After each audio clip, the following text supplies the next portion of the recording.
of no blind one. That was scientists, engineers, and this. I can't log more than 1 month because I pack every child. And I'm because Mako Budigwe. I have 30 months. I'm Dr. Felix Oragwu. Omwabu.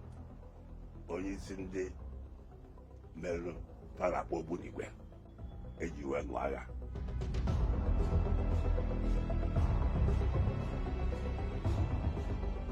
I nọ na Nsukka University ebe ndị ekuzi physics. Agha ebido anyị gbagwoju ọsọ gbapụ na Nsukka maka Nsukka bụ ebe fa chọrọ destroy first. I wee rapụ Nsukka wee gbatuo Enugu. Ndị na-ebu scientists, engineers and so na-ekuzi na Enugu na-ekuzi na Nsukka. Na ndị scientists, engineers nọ na refinery na Port Harcourt. Na ndị scientists and ndị na-ekuzi secondary schools. Gbakọta ka nwa ife anyị eme. Ọ bụ ndị afọ bụrụ ebe a na-akpọ research and production. We found there was no reply from Nigeria, the Biafra, the country later became Biafra. There was no reply because we have no weapon, no launcher, nothing. And that was where we decided that the best thing is to provide one using our own knowledge of the sciences and engineering. That's why that's how we come and call ourselves Science Group, Science and Technology Group, to support the war. If you know how to produce, if you know how the technology of making grenades, we put you as a group, make grenades. If you have the technology of making bombs, we ask you to sit down and make bombs. If you have the technology of launching something, we ask you to put there. That's how it started, like everybody putting what you do. This we are doing until run away from Enugu. Away again, because when Nsukka fell, Enugu followed. And after Enugu, we had to run again, looking for a place to go. You see? So that's how we're losing ground. It was after the loss of Oragwu that we now managed to get to Buligwe. Well, that weapon. And that weapon was that kept them at bay. Of no blind there are scientists, engineers, and this. I can't log more than 1 month. Because I pack every child. All the time, but I go to well now, carry it. We were 30 months. Often with Ivana Obuligwe. Often with Ivana Eluta Eluzo. Often even in Nigeria, often with a fine petrol. I got a petrol. There is a plane. Okay, I don't know what any of us might pay by technology. The only difference is that Mua, because I'm a nuclear physics, for my research. Because of nuclear physics, I was able to do nuclear technology. And before I came back from Europe, I spent some time in Karlsruhe, West Germany, dealing with nuclear technology, a reactor. It was to make it a bomb. That is what helped us. And that's why they made me head of technology services in Biafra. I know Juku. I didn't now on a daily basis because all Gaba is actual. And now, I Michael Obara, who is the premier, must also every day, Ogaja, Pabiano na group, Pabiano my lab, Kajuam, Keifa, Kesiaga, Omolu, Mutual. My test the bomb is.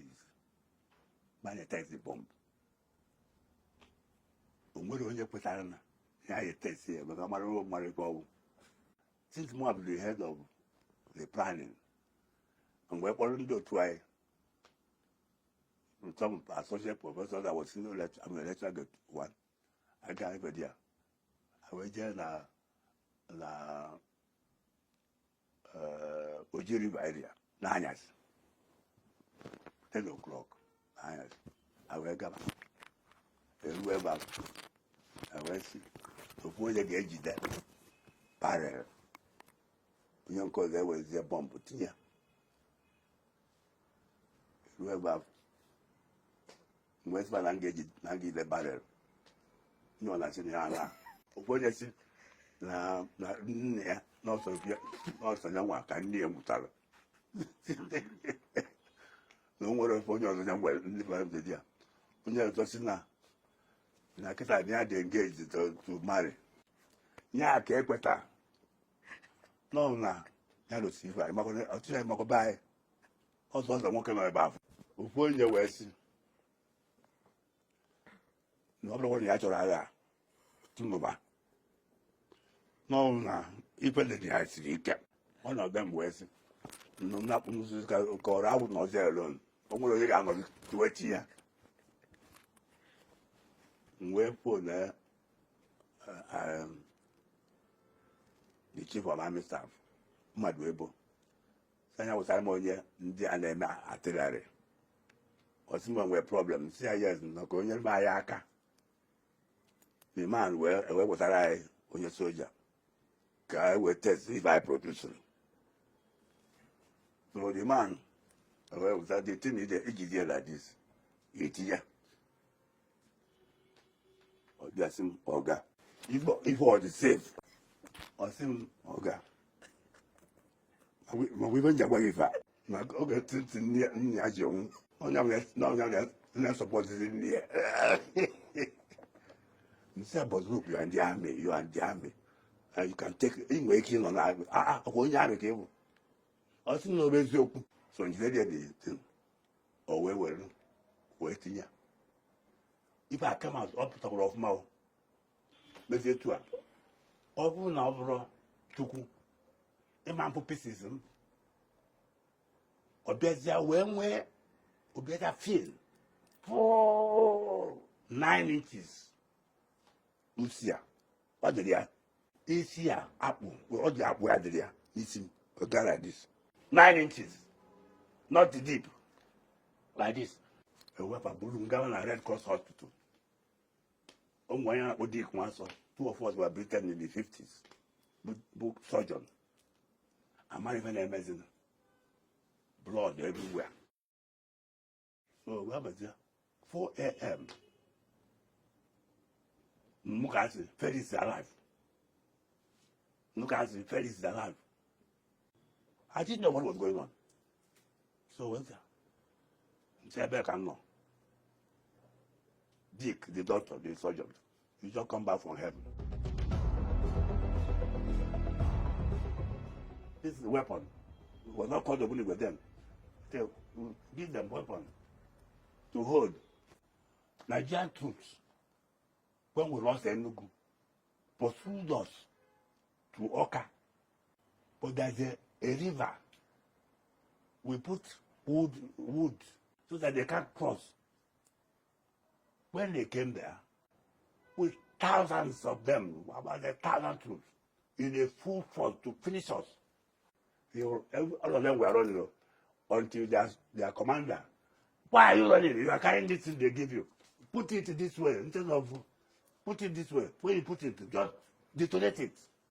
1,000 troops were killed by one bomb, by accident. We didn't know that you can do that. They now told us that I should come to Oka, to Amansi Oka to explain what happened. So we got there. And we're asking the native people there to come to help us bury the people. One old man came in Igbo language. Nah, Igwe. So I was saying, we now, instead of calling it this, we called it Obunigwe. Obunigwe. That's how the name came. What not to like it. and is given to it by a village farmer who came to help to bury the dead.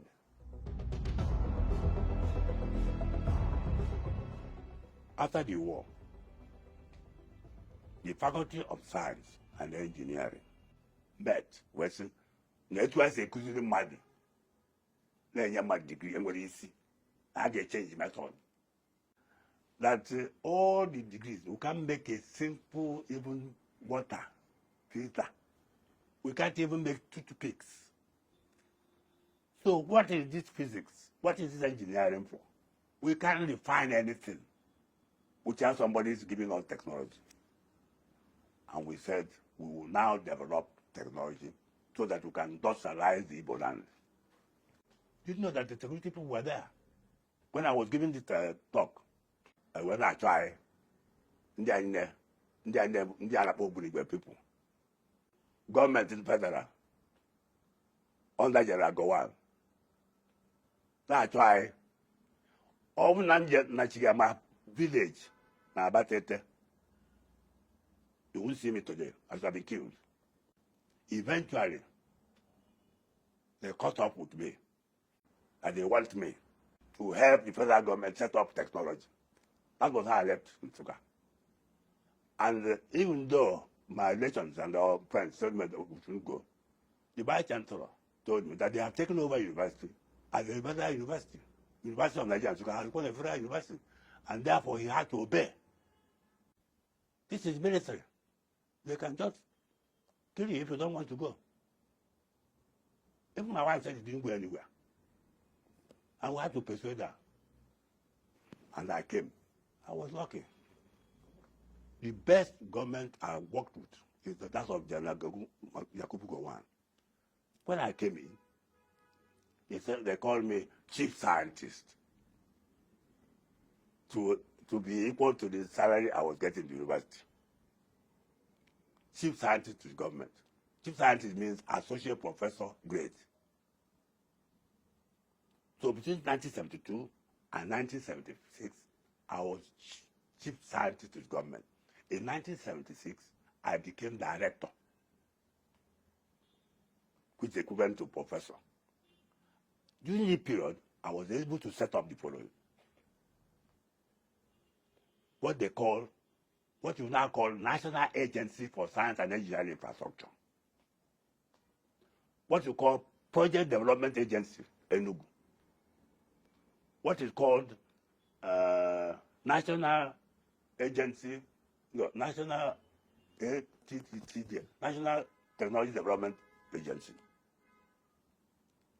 It was I who set the first Federal University of Technology in Nigeria, namely Federal University of Technology Owerri, Old Owerri, not the Igbo, Old Imo. Federal University of Technology Abeokuta. Federal University of Technology Benue, Makurdi. Federal University of Gongola. These are my achievements.